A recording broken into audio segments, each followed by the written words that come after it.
العظیم اعوذ باللہ من الشیطان اللعین الرجیم اما بعد۔ آج کی ہماری گفتگو ماہ رمضان المبارک کی تیسری دعا کے سلسلے میں ہے۔ جتنی بھی دعائیں ماہ رمضان المبارک میں پڑھنے کی تاکید کی گئی ہیں اس کے اندر اپنی خصوصیات پائی جاتی ہے، اور ہر دعا کی ایک اپنی اہمیت ہے اور ہر دعا کی اپنی ایک فضیلت ہے۔ ویسے تو ہم دعا کرتے بھی ہیں، دعا پڑھتے بھی ہیں، بعض وقت ہم الفاظ دہرا دیتے ہیں لیکن اس کی حقیقت اور اس کے معنی کے اوپر غور و فکر نہیں کرتے ہیں، جبکہ ماہ رمضان المبارک میں جو دعائیں ہیں ان دعاؤں کو ویسے ہی غور و فکر سے پڑھنا چاہیے جس طریقے سے قرآن مجید کو غور و فکر سے پڑھنا چاہیے۔ اسی لیے ہر دن کی مخصوص دعا ہے تاکہ بندہ مومن اپنے خالق سے راز و نیاز کر سکے۔ تیسرے دن کی دعا کے اندر 3 اہم چیزوں کی درخواست بندہ پروردگار عالم سے کر رہا ہے، جس میں پہلی درخواست یہ ہوتی ہے کہ پروردگار ذہن، ذہانت اور بیداری عطا فرما۔ دوسری درخواست جو بندہ کرتا ہے بیوقوفی اور جہالت سے دور رکھ۔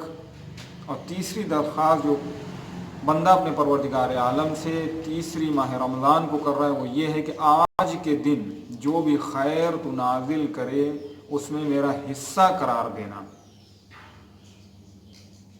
پہلا فقرہ کہ جس کے اندر بندہ پروردگار عالم سے درخواست کر رہا ہے، اللہم ارزقنی فیہ الذہن والتنبیہ، پروردگار عالم مجھے اس دن ذہانت اور بیداری عطا فرما۔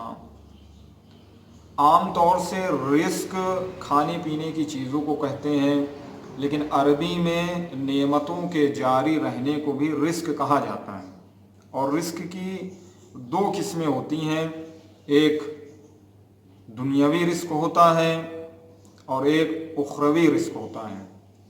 دنیاوی رزق کے سلسلے میں جیسا کہ پروردگار عالم خود قرآن مجید میں ارشاد فرما رہا ہے، یا ایھا الذین، بسم اللہ الرحمن الرحیم، یا ایھا الذین آمنوا کلوا من الطیبات ما رزقناکم، کہ صاحبان ایمان جو چیزیں پاک و پاکیزہ ہیں ان چیزوں کو تم استعمال کرو، کھاؤ اور پیو۔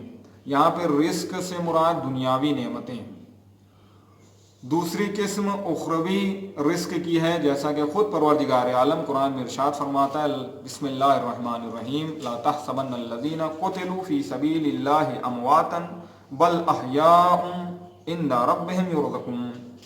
یہاں پہ رزق سے مراد اخروی نعمتیں ہیں۔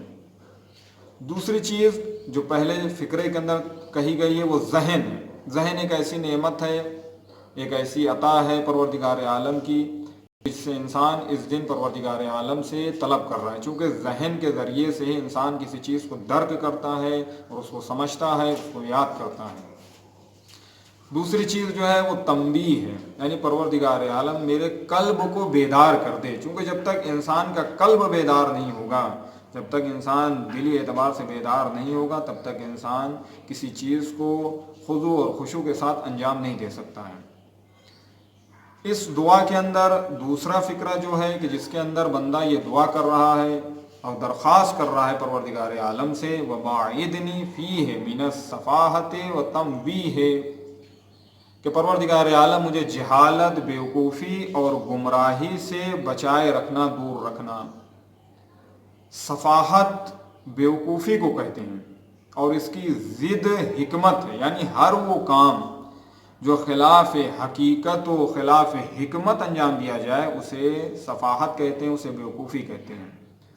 دوسرا لفظ جو اس پہلے فقرے کے اندر ہے وہ تنویہ ہے، تنویہ، یعنی کسی بھی چیز کو اس کی حقیقت کے برخلاف پیش کرنا۔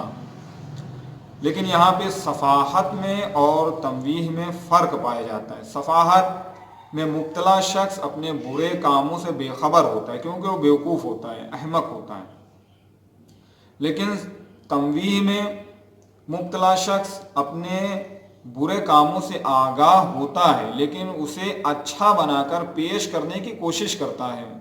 یعنی باطل کاموں کے اوپر حق کا پردہ ڈال کر پیش کرنے کی کوشش کرتا ہے۔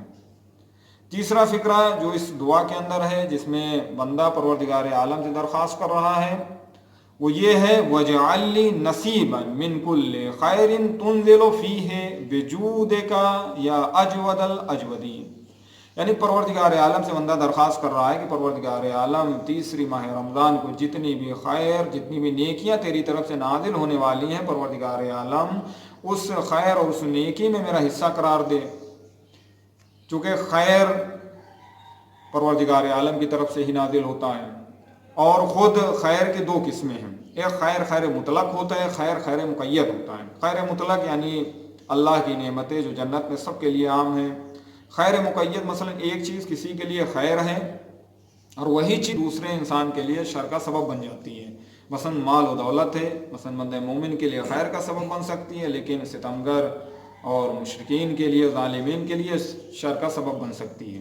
اس دعا کا آخری جملہ یا اجود الاجودین، یعنی انسان پروردگار عالم کو واسطہ دے رہا ہے، چونکہ پروردگار عالم بخشنے والا ہے تو اس کی بخشش کا واسطہ دے کر اس سے کہہ رہا ہے پروردگار تو بہترین بخشنے والا ہے، لہذا مجھے تیسری ماہ رمضان کو ان تمام چیزوں کو بخش دے، یعنی مجھے بیداری عنایت فرما، ذہانت عنایت فرما، میں قلبی اعتبار سے بیدار ہو جاؤں، اور جو بھی خیر اس دن نازل ہو رہا ہے پروردگار عالم اس میں میرا حصہ قرار دے۔ لہذا بندہ مومن پروردگار عالم سے راز و نیاز کر رہا ہے، اور یہ باتیں اسی وقت جو ہے انسان کے سمجھ میں آ سکتی جب انسان غور و فکر کے ساتھ دعاؤں کو پڑھے، کیونکہ خود دعا ایک عبد و معبود کے درمیان راز و نیاز کا نام ہے۔